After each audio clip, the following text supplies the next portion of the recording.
साल 1979, टोक्यो का कोतो इलाका। पुलिस को एक सुनसान कंस्ट्रक्शन साइट पर कंक्रीट से भरा एक भारी ड्रम मिलता है। बाहर से देखने पर यह सिर्फ कचरा लग रहा था, लेकिन जब पुलिस ने कंक्रीट की परतों को तोड़ा तो अंदर का मंजर देखकर अनुभवी अफसरों के भी होश उड़ गए। उस ठोस सीमेंट के बीच में एक 17 साल की लड़की की डेड बॉडी थी। लेकिन यह कहानी सिर्फ एक मर्डर की नहीं है। पोस्टमार्टम रिपोर्ट और पुलिस की जांच में जो सामने आया वो किसी की भी रूह कंपाने के लिए काफी था।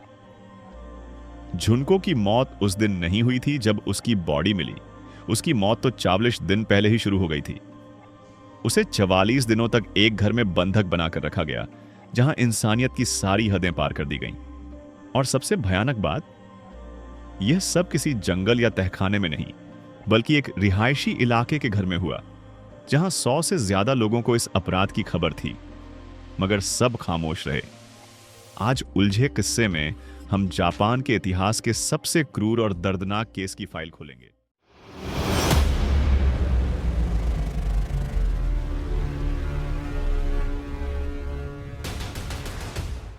झुनको फुरुता एक बेहद होनहार छात्रा थी।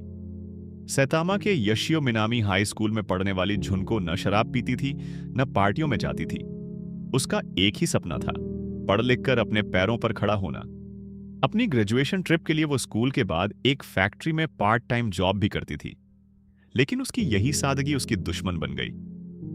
स्कूल का ही एक बिगड़ैल लड़का हिरोशी मियानो झुनको को पसंद करता था। हिरोशी खुद को याकुजा, जो एक जापानी माफिया हुआ करता था, उससे जुड़ा हुआ बताता था और स्कूल में गुंडागर्दी करता था। उसने झुनको को प्रपोज किया, लेकिन झुनको ने उसे मना कर दिया। हिरोशी का ईगो इसे सह नहीं पाया। उसे लगा कि एक मामूली लड़की ने उसे ना कैसे कहा। उसने बदला लेने की ठानी। उसने अपने 3 दोस्तों, जो ओगुरा, नोबुहारू मिनातो और यासुशी वातानाबे, के साथ मिलकर एक खौफनाक साजिश रची। 25 नवंबर 1988 की शाम झुनको अपना काम खत्म करके साइकिल से घर लौट रही थी। अंधेरा हो चुका था। हिरोशी के एक दोस्त ने जानबूझकर झुनको की साइकिल पर लात मारी, जिससे वो सड़क पर गिर गई। तभी हिरोशी वहां पहुंचा। उसने नाटक किया कि वो झुनको की मदद करने आया है और हमलावर को भगा रहा है। उसने हिरोशी पर भरोसा कर लिया। यही उसकी सबसे बड़ी भूल साबित हुई। हिरोशी उसे बहाने से एक वेयरहाउस की तरफ ले गया। वहां पहुंचते ही उसने अपना असली चेहरा दिखाया। उसने झुनको को धमकाया कि वो याकुजा गैंग का मेंबर है और अगर झुनको ने शोर मचाया या भागने की कोशिश की तो वो उसके परिवार को जान से मार देगा।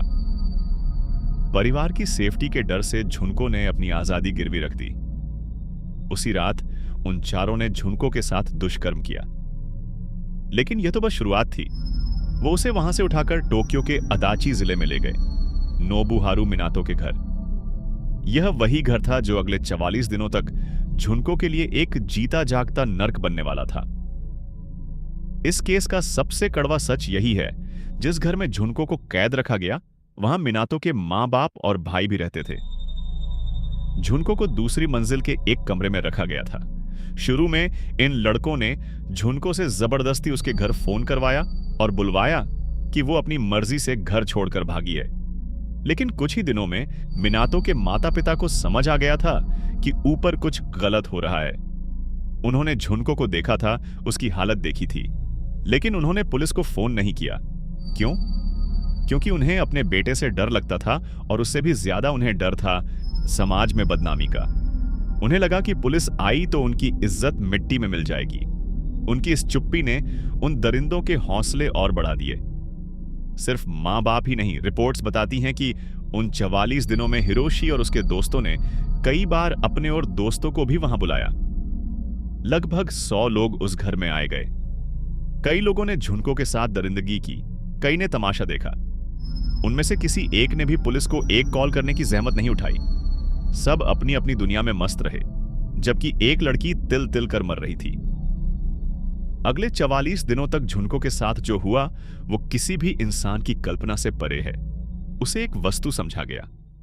उस घर की दूसरी मंजिल पर क्या हो रहा था, इसे शब्दों में बयां करना भी मुश्किल है।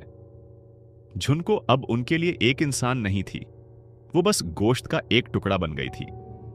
वो उसे सैंडबैग की तरह इस्तेमाल करते थे। जब उनका मन करता वो उसे छत से उल्टा लटका देते और बॉक्सिंग की प्रैक्टिस करते। उसके शरीर को लोहे की रॉड, गोल्फ क्लब और भारी डंबल से इतना पीटा जाता कि उसकी हड्डियां चटकने की आवाजें आती। उसे नंगा रखा जाता था। हैवानियत की हद तो तब पार हो गई जब उन्होंने झुनको के शरीर को सिगरेट और लाइटर से दागना शुरू किया। वो उसके नाजुक अंगों को निशाना बनाते। रिपोर्ट के मुताबिक उसके चेहरे और शरीर पर लाइटर फ्लूइड छिड़क कर आग लगा दी जाती थी। वो तड़पती थी लेकिन वो हंसते थे। यही नहीं, सर्दी की कड़कड़ाती ठंड में उसे बालकनी में बिना कपड़ों के सुलाया जाता। जब उसे भूख लगती तो खाने के नाम पर कॉकरोच खिलाए जाते और प्यास लगने पर अपना ही पेशाब पीने पर मजबूर किया जाता। उसके साथ लगातार दुष्कर्म किया गया, लेकिन यह सिर्फ हवस नहीं थी, यह एक तरह का पावर गेम था। वे उसे मानसिक रूप से तोड़ना चाहते थे। वे उसे आईना दिखाते और पूछते, देखो तुम अब कैसी लग रही हो। झुनको का चेहरा इतना सूज गया था कि उसकी आंखें नहीं खुल पा रही थीं। उसके कान के पर्दे फट चुके थे और नाक से लगातार खून बहता रहता था। एक इंसान के शरीर में इतना दर्द सहने की क्षमता नहीं होती, लेकिन झुनको सांस ले रही थी, शायद सिर्फ इस उम्मीद में कि यह नर्क कभी तो खत्म होगा। एक बार झुनको ने हिम्मत करके पुलिस को फोन करने की कोशिश की। दरिंदे शराब पी रहे थे। उसने नीचे जाकर 110 डायल किया, जो कि जापान पुलिस का नंबर है।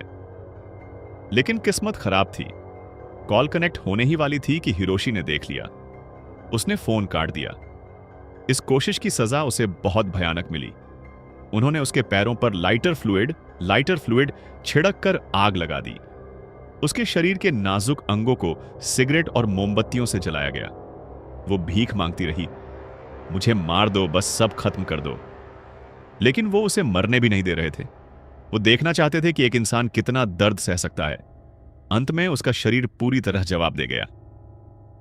4 जनवरी 1989। झुनको की हालत बेहद नाजुक थी। उन लड़कों ने एक महजोंग गेम खेलने की शर्त लगाई। झुनको वो गेम जीत गई, जिस पर वे भड़क गए। उन्होंने उसे लोहे की डंबल से पीटा और फिर से आग से जलाया। इस आखिरी हमले को झुनको का शरीर नहीं झेल पाया। सदमे और चोटों की वजह से उसकी मौत हो गई। उसकी मौत के बाद इन चारों के चेहरे पर कोई गम नहीं था। उन्हें बस इस बात की चिंता थी कि लाश को कैसे ठिकाने लगाया जाए।